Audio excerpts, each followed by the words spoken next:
Have you ever woken up before the sun and just sat there? The house is quiet, too quiet. The clock on the wall says 5:07 a.m. and you're already wide awake. Already reaching for your glasses, already starting the same routine you never imagined would become the whole shape of your morning.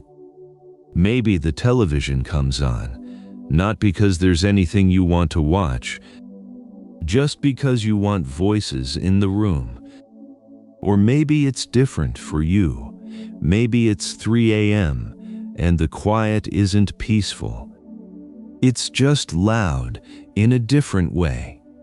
And somewhere in that stillness, a question drifts up from somewhere deep inside you. Not an angry question, not even a dramatic one. Just a quiet, honest one. Lord, why am I still here? If that question has ever crossed your mind, even once, even briefly, stay with me. Because today, we're going to sit with that question together. Not rush past it, not answer it with something shallow. Just stay with it honestly and gently and see what Scripture and real life have to say. You are welcome here, dear friend. This is Faith for Seniors, and today, this conversation is for you. When you start to wonder if you still matter. Before we go any further, can I ask you something? How are you really doing today? Not just your body, but deep inside. Did you sleep at all last night? Has anyone asked you that lately? I mean it sincerely. I'm glad you're here. Now, let's talk about what actually brings many of you to a video like this.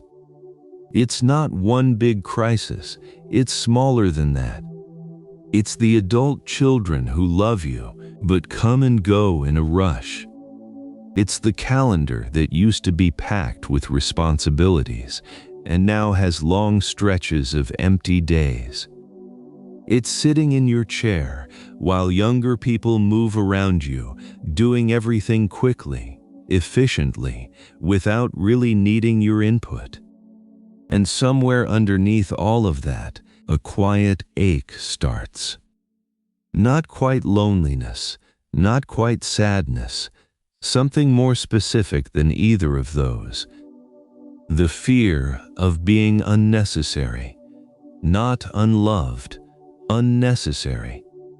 And for people who have spent decades serving, providing, fixing, carrying, organizing, people whose whole sense of self was built around being needed, that feeling can cut very deep. Research suggests that many older adults struggle with a genuine loss of identity after their roles in work and family begin to shift. Not because they're weak, because they're human.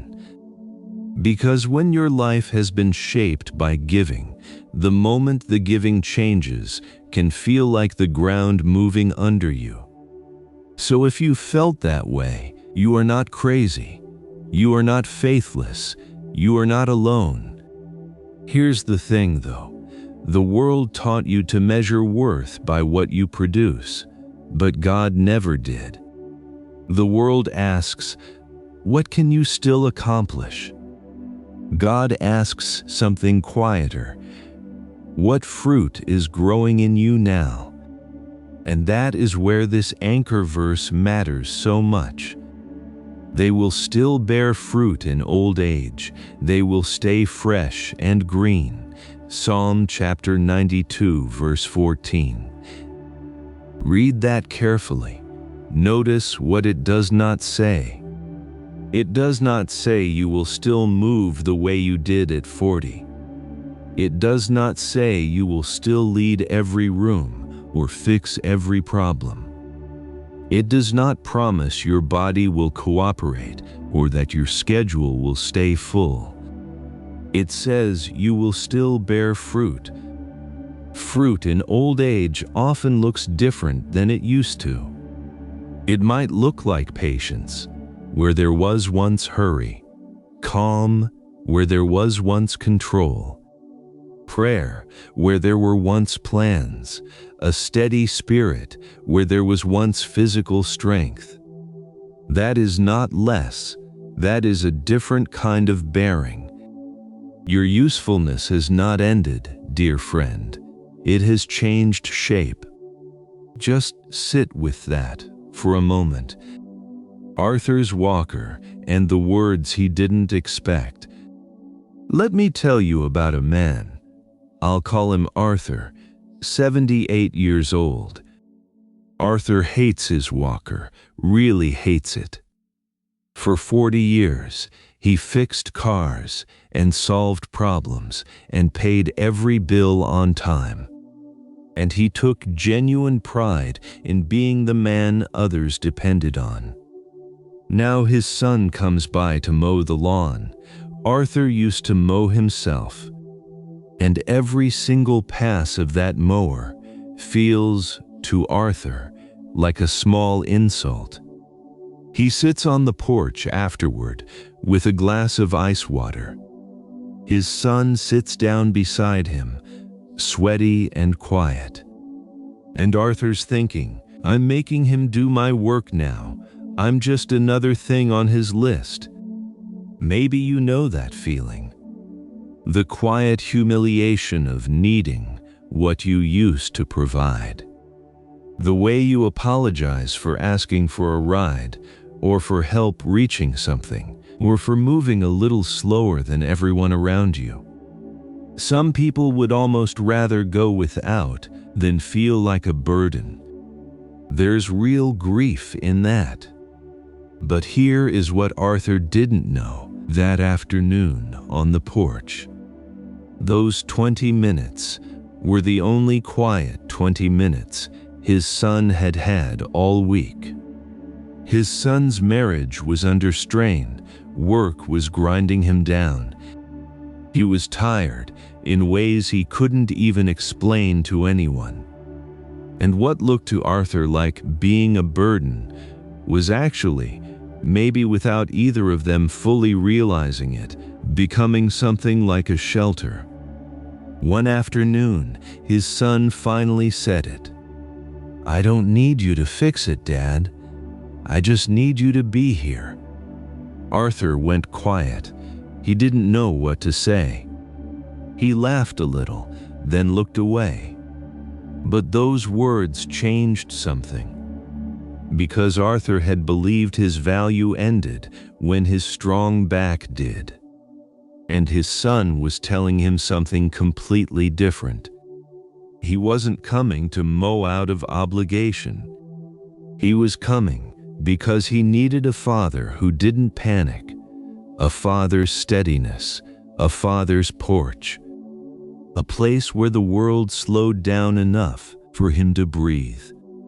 After 60, after 70, after 80, one of your callings may be exactly this: to become a place of steadiness for people who are falling apart in a very fast world. You may think people come to help you, but sometimes God sends them because they need something only your weathered faith can give. No degree, no program, no young person with all the right words can give it. Only someone who has walked long enough and hurt enough and kept going anyway. Could it be that someone in your life right now is receiving more from your presence than you know? No need to answer that quickly. Just let it stay with you. The small offering that heaven called ministry. Now I want to shift the picture a little, because not every one of you has family nearby. Some of you are living in much quieter, smaller worlds than Arthur's porch. Picture a woman in her early 80s, husband gone, arthritis in her hands, She used to be the one at church who stayed late, helped with the meal, moved the chairs, remembered everyone's birthday. But now, even getting dressed for Sunday takes real effort and real time. And she began to believe something that many older believers quietly believe. If I can't serve the way I used to, I'm not really helping anymore. So one week, she did something that felt almost embarrassingly small. She wrote one handwritten card to someone from church. Just one. A few lines, a verse, shaky handwriting. To her, it felt like almost nothing. But that card arrived in the mailbox of a younger mother on the exact day she was ready to give up on her family. She was exhausted and ashamed and emotionally at the edge. And there in her hand was a card that said, in its simple, shaky way, I saw you. I prayed for you. God has not left you. The older woman thought she had done almost nothing. Heaven called it ministry.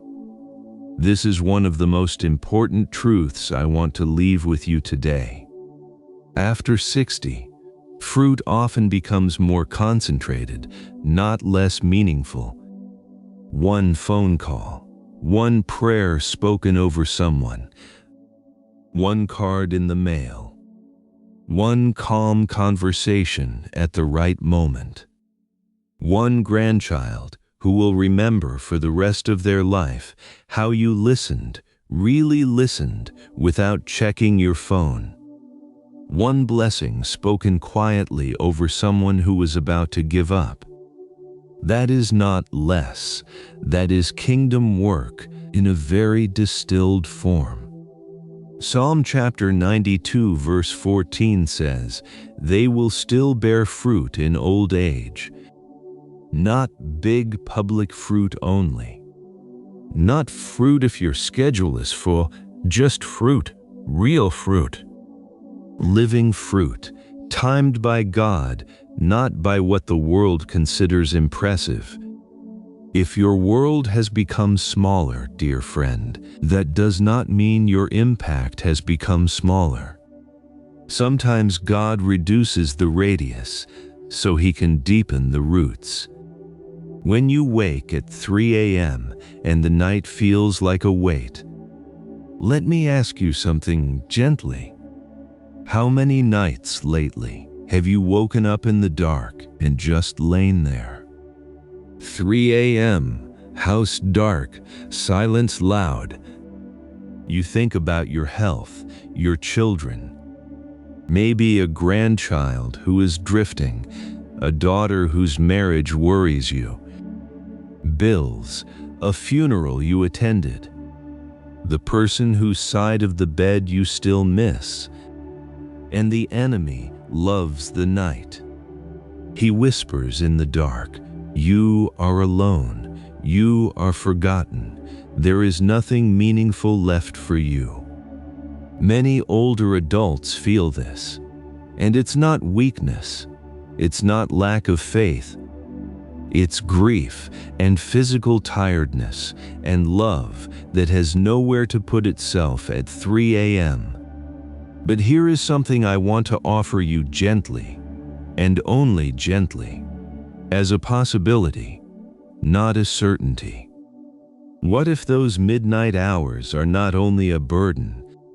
There are people in Scripture who kept watch in the night, who prayed in the dark when everyone else was sleeping. And there is something about older believers, people who have prayed through decades of waiting, through sorrow, through things they never asked for, that makes their late-night prayers a different kind of fierce. Maybe you have become, without realizing it, the night watchman for your family's soul. The world sees insomnia, but perhaps God sees intercession. That does not make every sleepless night comfortable or meaningful in a way you can feel. Some nights are just hard, pain, anxiety, grief, and exhaustion all at once. We don't need to pretend otherwise. But it does mean that even there, in the hours you dread most, you are not wasting them when you turn them toward God. You are not just awake again. You may be keeping watch in ways your family will never fully know on this side of heaven. And you are not forgotten, not even at 3 a.m. He carried you this far. He hasn't stopped. There comes a point in growing older when the losses stop being occasional and start being constant. Your knees, your energy, your hearing, your confidence driving at night, your memory, your ability to bounce back quickly. Your independence narrows a little at a time, and every narrowing can feel like one more goodbye. And here is the spiritual danger hiding in that experience. It starts to feel as though God Himself has moved you to the edges. Not because you would say that out loud at church, but because that is what abandonment feels like in the body. And when your body speaks long enough, the heart starts to wonder if it's true. It isn't. This is the verse I want to read slowly with you now. From the book of Isaiah, chapter 46, verse 4. Even to your old age and gray hairs, I am He who will sustain you. I have made you, and I will carry you. I will sustain you, and I will rescue you. Isaiah chapter 46, verse 4. Read that once more, slowly. Not, I made you, now manage the rest yourself. Not, I used you in your prime, now wait quietly for heaven. Not, I carried you when you were young, but old age is your problem. Even to your old age and gray hairs, I will carry you. That means God is not embarrassed by your need. He is not impatient with your slowing. He is not disappointed by your limitations. He has not handed you a pink slip because your output declined. He is the one who says, I made you. I know what age does. I know what grief costs. I know what a tired body feels like. And I am still yours here. There is real dignity in being carried. Babies are carried, the wounded are carried, the beloved are carried. Being sustained is not spiritual failure. It may be one of the most honest, tender ways you will ever know the love of God. Not the love that needed you to be productive, but the love that holds you when you simply cannot carry yourself. Just sit with that a moment. Let it breathe. You are not forgotten. He has not stepped away. The gift only a long life can give. Here's something the younger world doesn't always understand about you. You've lived through things they study in textbooks. Recessions, loss, seasons when money was thin and the answer didn't come quickly. You have buried people you loved and still found a way to make breakfast the next morning. You have prayed prayers that weren't answered the way you hoped and kept praying anyway. You have watched God provide in ways no one could have predicted. All of that has done something to you. It has made you harder to shock. Not because you have no fears, but because your fears have met God enough times to know He doesn't leave. You've learned, slowly, through experience you couldn't shortcut, that panic doesn't help and God doesn't flee. Younger people around you are often drowning in urgency. Every setback feels final.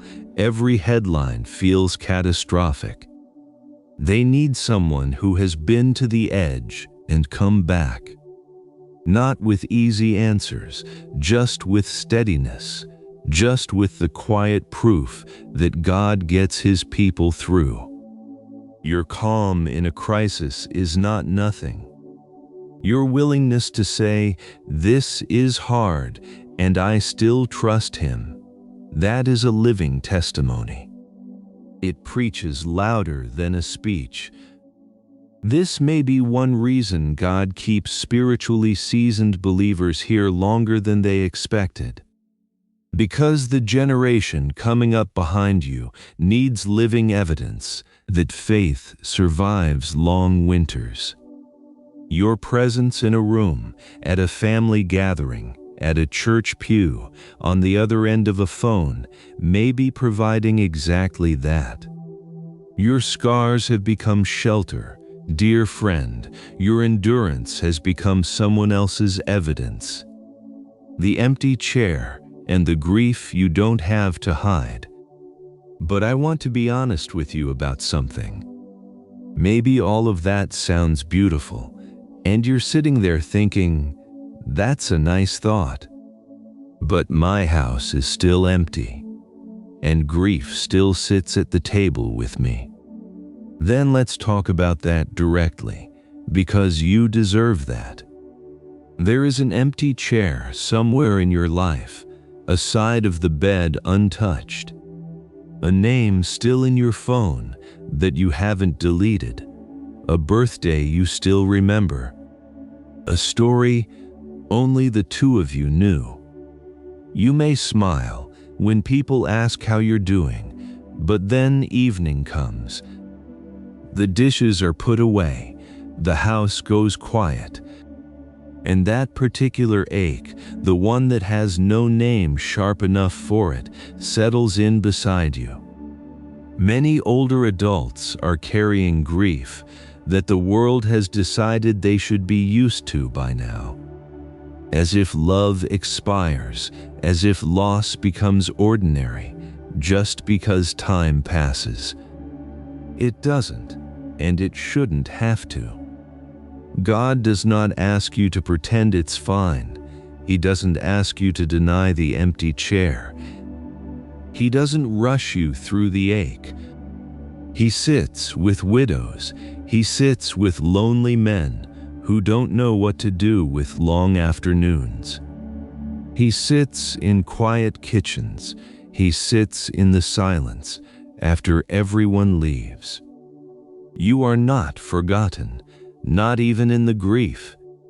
And sometimes, hear this carefully, sometimes purpose after 60 is not energetic or productive at all. Sometimes it looks like this: remaining tender instead of bitter, remaining open when life has given you every reason to shut down, still turning your face toward God when so much has been taken. That kind of faithfulness is radiant, not loud, not impressive to the world, but radiant. Your tears do not cancel your purpose. Sometimes your faithfulness in grief is itself the fruit. What God may be inviting you into this week, I want to be careful here, because a lot of advice aimed at older adults sounds genuinely exhausting.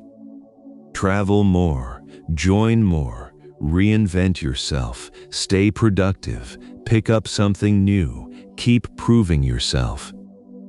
And many of you are dealing with chronic pain, or limited finances, or fatigue, or caregiving, or the simple honest truth that a grand reinvention is not what your body or your heart needs right now.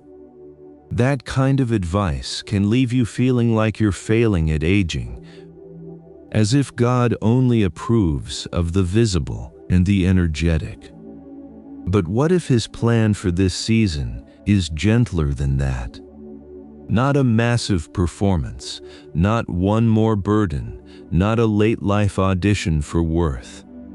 Maybe this week, it's one person to pray for by name, one call to make, one grandchild to speak a blessing over, one note to send, one room in your home that becomes a place of peace for someone who walks in tired.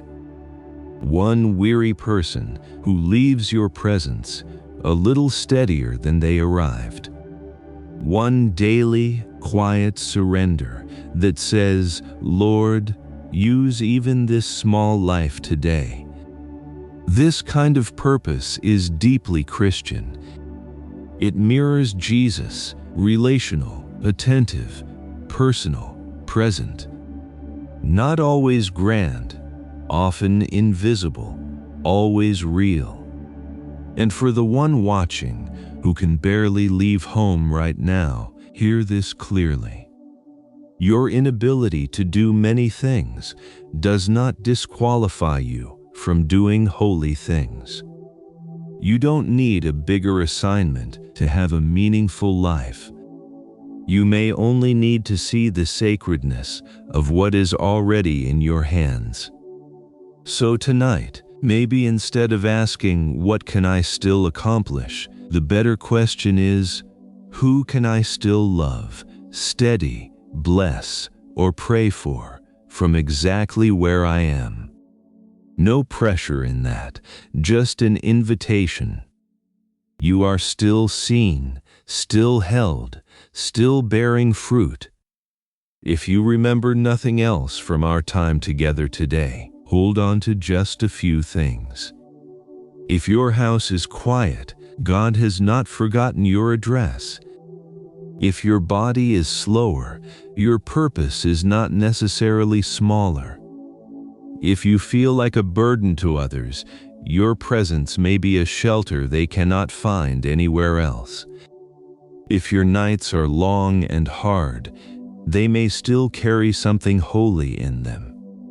And if grief has taken much from you, it has not taken you out of the hands of God. Arthur thought he had become an obligation to his son. And then came words he never expected.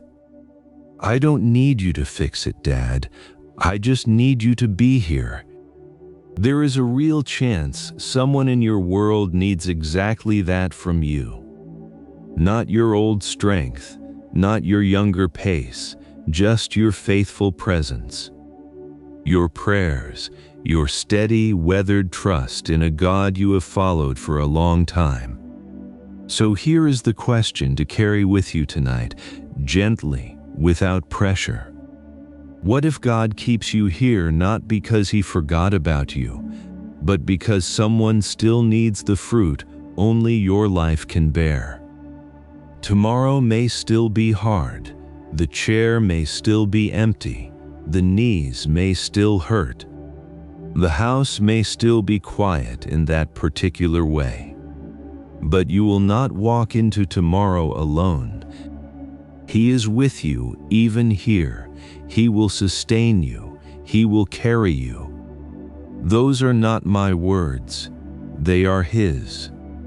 Even to your old age and gray hairs, He is still yours. Take a deep breath, dear friend. You are still seen. You are still held. You are still bearing fruit, even now, even here. If this touched your heart today, would you leave a comment with the first name of someone you'd like us to pray for? It can be a child, a grandchild, a friend you're worried about, a spouse you miss, or even your own name, because you need prayer yourself today. We read them, we pray them. And if you haven't subscribed yet, please do. Because this is a place where no one should have to grow older feeling alone.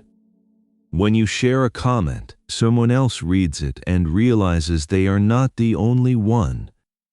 That matters more than you know. This is Faith for Seniors, and we are so glad you were here today.